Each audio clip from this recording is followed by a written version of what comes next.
확증 편향이라고 하는 confirmation bias라고 하는 이것의 사전적인 의미는 자신의 견해에 도움이 되는 정보만, 그것도 사실의 여부를 떠나서 도움이 되는 정보만 선택적으로 취하고 자신이 믿고 싶지 않은 정보는 외면하는 성향, 다른 말로 하면 자기중심적 왜곡이라 부르기도 한다.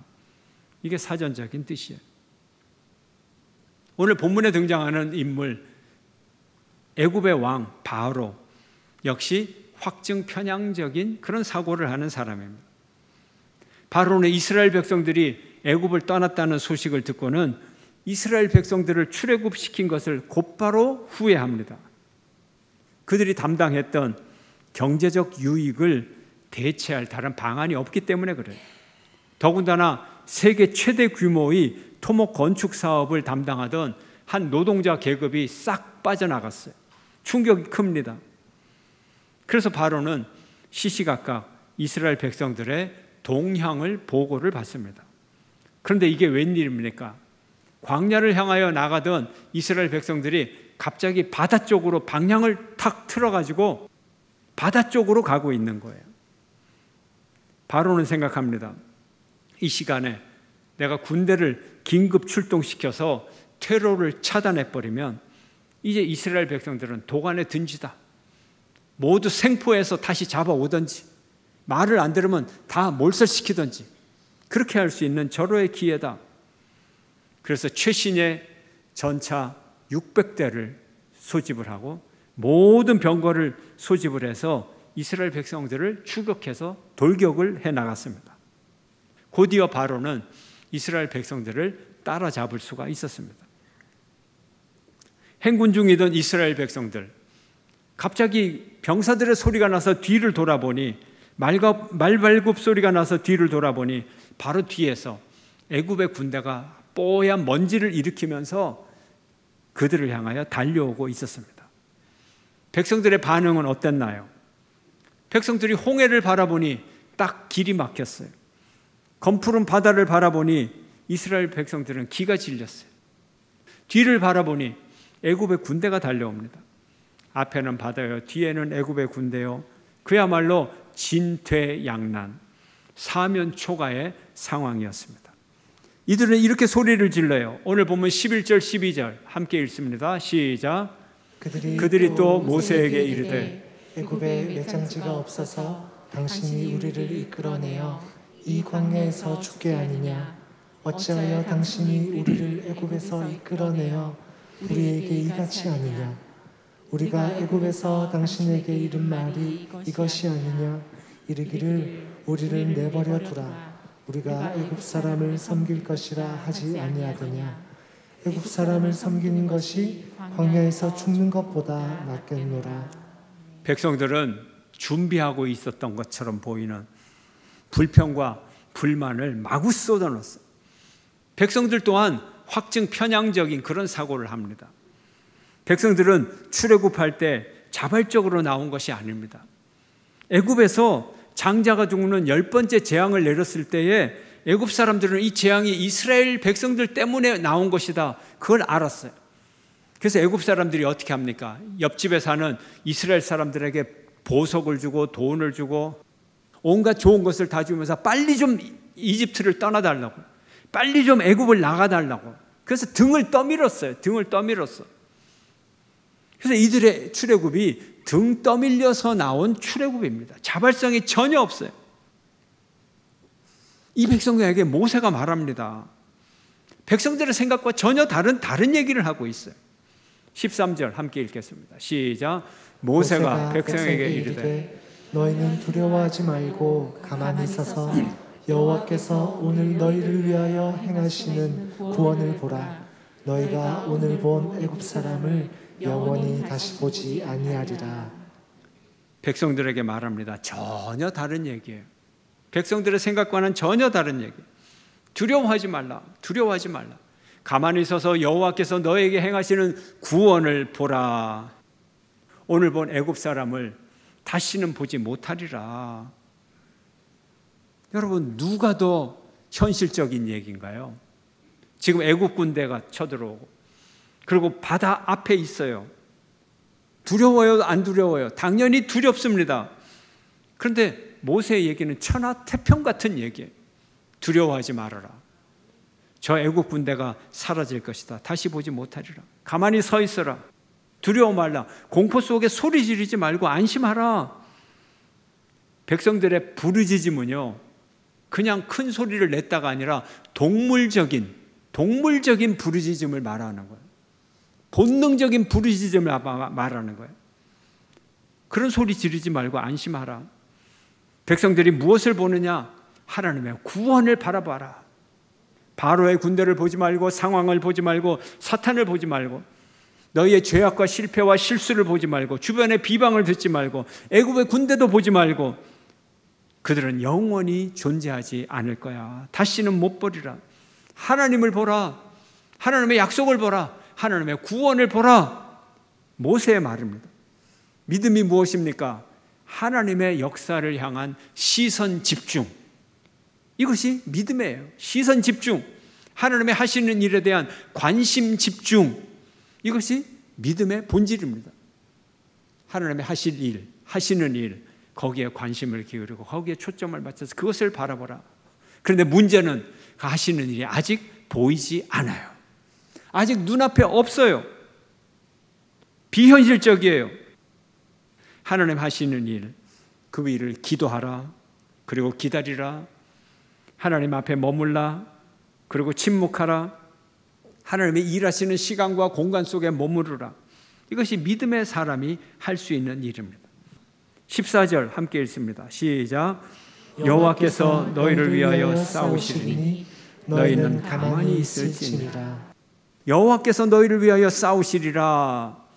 여호와의 종교는 결코 죽은 우상을 섬기는 죽은 종교가 아니라 하나님이 행동하시고 일하시고 하나님이 직접 싸우시는, 능동적으로 역사하시는 살아계신 하나님의 능력을 믿는 종교라는 것을 믿으시기를 축원합니다. 그리고 모세는 말합니다. 너희는 가만히 있을지니라. 가만히 있는다는 게 뭐예요? 혀를 물어라 하는 거예요. 혀를 움직이지 말아라. 이 중요한 시간에 그 공포에 줄인 소리를 지르지 말라. 침묵을 지키라. 이런 말씀이에요. 더 이상 불평하지 말고 조용히 기다리라. 이런 뜻입니다. 우리의 구원은 무엇입니까? 하나님의 주권적인 단독 사역입니다. 주권적인 하나님의 주권이에요. 그리고 하나님 홀로 일하시는 하나님의 단독 사역입니다. 그러므로 우리는 하나님이 당신이 일하시는 것을 우리는 바라보고 기다리는 거예요. 최선을 다한 인간이 할 수 있는 일은 하나님께 기도하고, 극한 상황에서 우리가 할 수 있는 한 가지는 하나님을 바라보는 거예요. 하나님이 모세에게 말씀하십니다. 함께 읽습니다. 15절 16절 시작. 여호와께서 모세에게 이르시되 너는 어찌하여 내게 부르시느냐. 이스라엘 자손에게 명령하여 앞으로 나아가게 하고 지팡이를 들고 손을 바다 위로 내밀어 그것이 갈라지게 하라. 이스라엘 자손이 바다 가운데서 마른 땅으로 행하리라. 모세에게 말씀하십니다.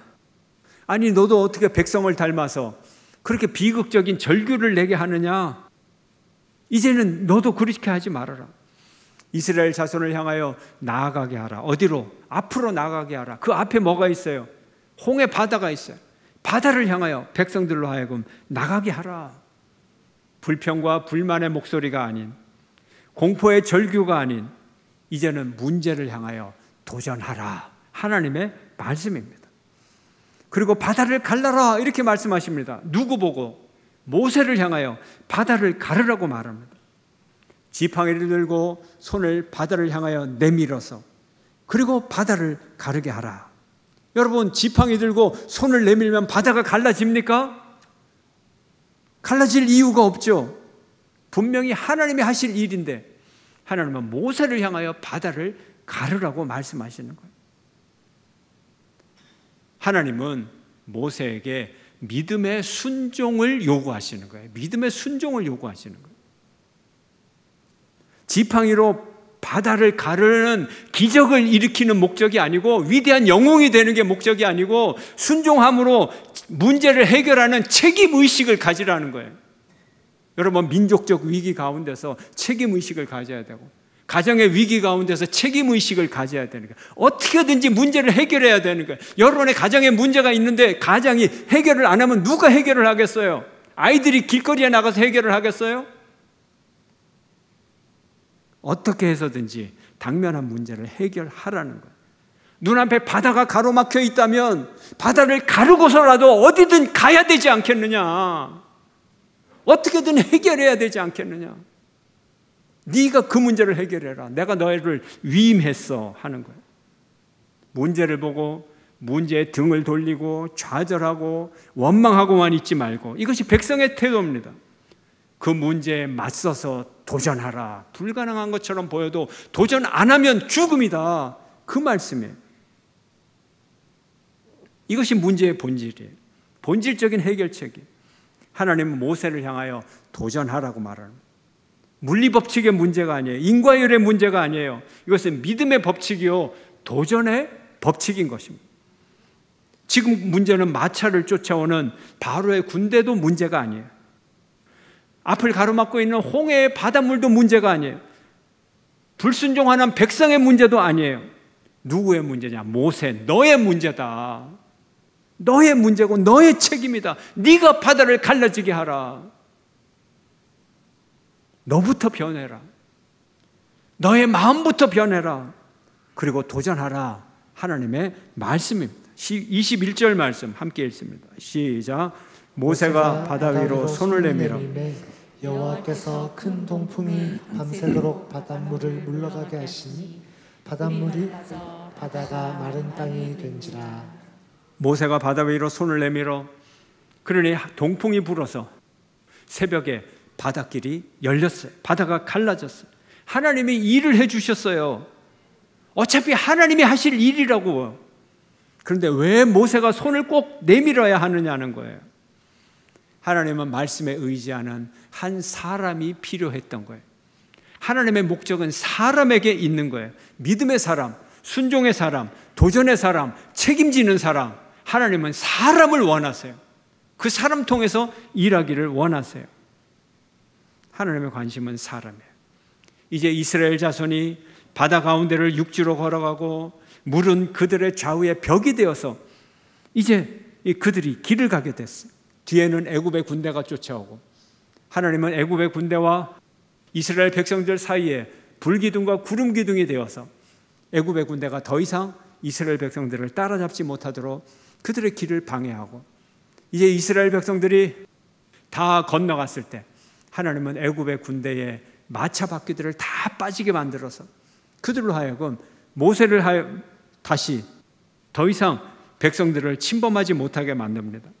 그리고 모세를 향하여 즉시 손을 내밀어 바다를 향하여 손을 내밀라고 하고, 모세가 즉시 바다를 향하여 손을 내밀자 갈라졌던 바다가 다시 합해져서 하나가 되었습니다.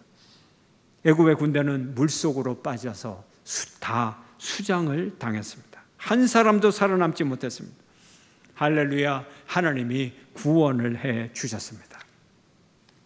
여기에 한 사람의 믿음이 필요한 것입니다. 그 믿음의 사람이 모세입니다. 모세는 믿음으로 살았습니다. 히브리서는 우리에게 믿음이 무엇냐를 가르쳐주고 있어요. 믿음은 바라는 것들의 실상이요 보이지 않는 것들의 증거다. 믿음은 바라는 것들의 실상이요 보이지 않는 것들의 증거다. 두 문장으로 잘라서 말할 수 있어요.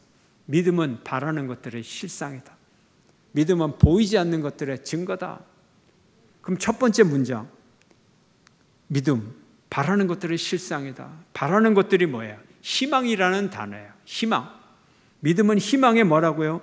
실상이다. 실상이라는 단어는 본질이다, 실체다, 계획이다, 확신이다, 이런 의미를 갖고 있어요. 그러므로 믿음은 희망의 실체다. 믿음은 희망의 계획이다, 이런 의미예요. 믿음을 가지면 희망을 계획 세워서 이제 이 희망이 진짜 현실이 되도록 만들 수가 있다는 거예요. 믿음은 희망의 실체입니다. 희망의 실체예요. 시간이 조금 걸려서 그래요. 자, 농부가 사과 농사를 하고 싶어요. 그럼 뭘 해야 됩니까? 사과 나무를 심어요. 사과 나무를 심어요. 여기서 사과 농사를 하고 싶다. 사과 열매를 거두고 싶다. 희망이 있어요. 희망. 그 희망을 이제 이루기 위해서는 뭐를 해야 돼요? 지금 사과나무를 심어야 되는 거예요. 내 마음속에 믿음이 있어야 되는 거예요. 그래야 사과나무를 심을 수가 있어요. 근데 올해 사과나무를 심으려고 그러는데 일기예보를 보니까 올해 여름에 큰 태풍이 오는데 심어놨던 나무들까지 다 뽑혀서 날아갈 것 같은 큰 태풍이 온다는 거예요. 기후가 너무 안 좋아요. 그러면 그 사람은 사과나무를 심지를 못합니다. 그 다음해로 연기하든지 심을 수가 없어요. 그런데 농부가 토양을 잘 가꾸고 또 그 지역의 기후를 보니까 사과 농사에 딱 맞는 기후를 갖고 있는 그리고 그 땅이 위치한, 밭이 위치한 곳이 햇볕도 잘 들고 뭐 냉해, 뭐 수해 다 피해갈 수 있는 아주 좋은 곳이에요. 그러면 어떻게 돼요? 믿음을 갖고 희망을 갖고 사과 나무를 심는 거예요. 그러면 사과 나무를 딱 심는 순간 이건 실체가 되는 거예요. 실체. 사과 나무가 심어지면 사과 나무가 죽지 않는 한 열매 맺습니다. 열매 맺어요. 사과 열매를 내가 손으로 안 만져서 그렇지 사과 나무를 심는 순간 희망은 열립니다. 희망은 이루어집니다. 그러므로 사과 나무를 심는 것이 믿음인데 이 믿음의 순간 이미 열매는 맺혀져 있다는 거예요. 그래서 믿음은 희망의 실체다. 실체다 하는 거예요. 희망을 실체로 만들어내는 실체적인 믿음, 어떤 믿음인가요? 자기 확증적인 그런 믿음인가요? 병적인 믿음인가요? 아니죠. 이 믿음에는 전제 조건이 있어요. 하나님을 믿는 믿음이에요. 하나님을 믿는 믿음. 가짜 믿음, 병든 믿음, 이상한 믿음이 아니고 하나님을 믿는 믿음이 진짜 믿음이에요. 하나님을 믿는 믿음이 확증 편향이 아니죠. 그런데 문제는 하나님이 우리의 육신의 눈에 보이느냐 하는 거예요. 보입니까? 보이지 않습니까? 여기에서 믿음의 두 번째 조건과 연결이 됩니다. 두 번째 문장이 뭐죠? 믿음은 보이지 않는 것들의 증거다. 그래서 여기에 보이지 않는 것들 뭐냐? 하나님을 의미해요. 하나님의 역사, 보이지 않는 것들, 하나님의 역사. 믿음이 있으면 하나님의 역사가 뭐가 된다고요? 증거다 하는 거예요. 증거. 증거를 다른 말로 하면 증명, 확증 이렇게 할 수 있어요. 믿음은 보이지 않는 것들, 믿음은 하나님의 역사를 확증하는 것이다, 증명하는 것이다 하는 거예요. 여러분이 믿음이 있어요? 그럼 하나님을 증명하는 여러분 되시기를 축원합니다. 수학 문제를 풀 때 제일 기분이 좋은 게 뭐예요? 어떤 수학 문제는 몇 페이지를 풀어나가요. 그렇죠? 예, 긴 문제는 막 노트에 두세 페이지를 쫙 풀어나가는데 답이 똑 떨어지는 거예요. 답이 똑 떨어져요. 그때 뭐라 그래요? 증명 끝. 예, 기분이 좋아요. 기분이 좋아요. 답이 안 보이는데 이 문제를 풀 수 있을까? 이렇게 복잡한 문제를 근데 한 단계 한 단계씩 하다 보니 답이 딱 떨어져요. 확증이 됐어요. 증명이 됐어요. 기분이 얼마나 좋아요. 하나님 보이지 않아요. 하나님을 어떻게 증명을 하지? 근데 믿음을 가지고 성실하게 하루하루 살아보니까 하나님 살아계신 게 증명이 되는 거예요. 믿지 않는 친구가 큰 소리를 칩니다. 하나님을 나한테 보여줘봐. 믿는 사람들이 뭐라고 얘기합니까? 내가 지금까지 살아온 게 하나님의 은혜야. 내 삶이 하나님의 증명이야. 하나님 살아계셔. 내가 지금부터 너에게 하나님이 살아계신 얘기를 해줄까? 그래, 해줄게. 얼마 전 일이야. 간증을 시작하는 거예요. 하나님 보여줄 수 있어요. 믿음을 가지고 살아가면 보이지 않는 것들, 하나님의 역사를 내가 확증할 수 있고 증명할 수 있는 거예요. 믿음은 하나님의 증명입니다. 믿음은 하나님의 하시는 일들에 대한 확증입니다. 인간의 자기 확신의 믿음이 확신시키는 일을 하는 것이 아니라 하나님을 향한 희망적 믿음이 그 믿음을 확증해 나가는 것입니다.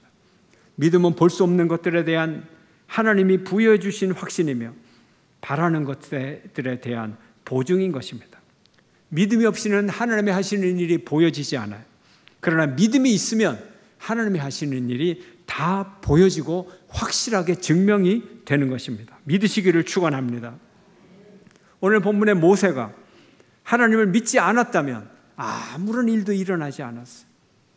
모세는 믿음으로 하나님께서 하시는 일의 그 한가운데서 쓰임을 받았어요. 백성들에게는 굉장한 기적이었고 바로의 군대에게는 최고로 비극적인 사건이었지만 모세에게는 하나님의 역사였어요. 이것이 중요합니다. 우리 그리스도인들은 어떤 존재입니까? 하나님의 뜻대로 살도록 부름을 받은 존재입니다. 하나님의 뜻대로 부름을 받았으면 하나님의 뜻대로 살아가야 되는데 그리스도인들조차도 세상의 문제를 딱 만나면 세상적인 방법으로 풀려고 자기 나름대로 노하우를 다 갖고 있어요. 세상적 노하우, 세상적 지혜를 다 가지고 있어요. 그러나 하나님은 말합니다. 세상적 지혜를 내려놓고 네가 지팡이를 들고 바다를 향하여 손을 내밀고 하나님의 방법으로 문제를 해결하라. 그러면 하나님이 살아계심을 확증하게 될 것이다. 하나님의 말씀이에요. 여러분 지금 동해로 가서 손을 들고 밤새도록 기도하세요. 바닷물이 갈라집니까? 갈라질 것 같아요? 갈라지지 않을 것 같아요? 남해로 가서 바다 위에 손을 내밀고 기도하세요. 바닷물을 갈라보세요. 갈라집니까? 서해로 가서 갈라보세요. 단언코 안 갈라집니다. 호미곶에 가서 3박 4일을 손을 들고 있어도 바다는 안 갈라집니다. 거기에는 이유가 있어요. 우리가 갈라야 할 바다는 따로 있어요. 우리는 다른 바다를 갈라요. 동해나 서해나 남해를 가르는 것이 아니라 우리가 갈라야 할 바다, 우리의 책임은 다른 곳에 있다는 거예요. 여러분의 가정에서, 여러분의 직장에서, 여러분의 삶의 현장에서 그 문제의 바다를 가르는 여러분 되시기를 축원합니다. 삶의 현장에서 손을 높이 드세요. 하나님께서 그곳을 갈라 주실 줄로 믿습니다. 오직 의인은 믿음으로 말미암아 살리라. 우리가 믿음으로 승리해야 현실에서 이길 수가 있습니다. 믿음은 보이지 않는 것을 먼저 보여줍니다. 믿음이 있으면 하나님의 일하심이 보입니다. 그러면 승리할 수 있습니다. 우리 인생은 고난의 바다와도 같습니다. 매 순간 우리는 위기와 고통과 불안과 질병과 가난과 불의 등을 맞이하면서 살아갑니다. 삶의 위기를 겪을 때마다 하나님의 역사하심을 간구하시기를 바랍니다. 믿음으로 문제의 바다를 가르시고 그 길로 나아가시기를 축원합니다. 우리와 함께 하시는 하나님으로부터 능력을 받고 위로를 받고 용기를 얻고 승리하는 여러분 되시기를 축원합니다. 바다에 길을 내시는 하나님, 광야에도 길을 내시는 하나님, 하나님이여 내 인생의 바다에 길을 내시옵소서. 하나님이여 내 인생의 광야에 길을 내어 주시옵소서. 승리하게 하여 주시옵소서. 저와 여러분의 기도가 되기를 축원합니다.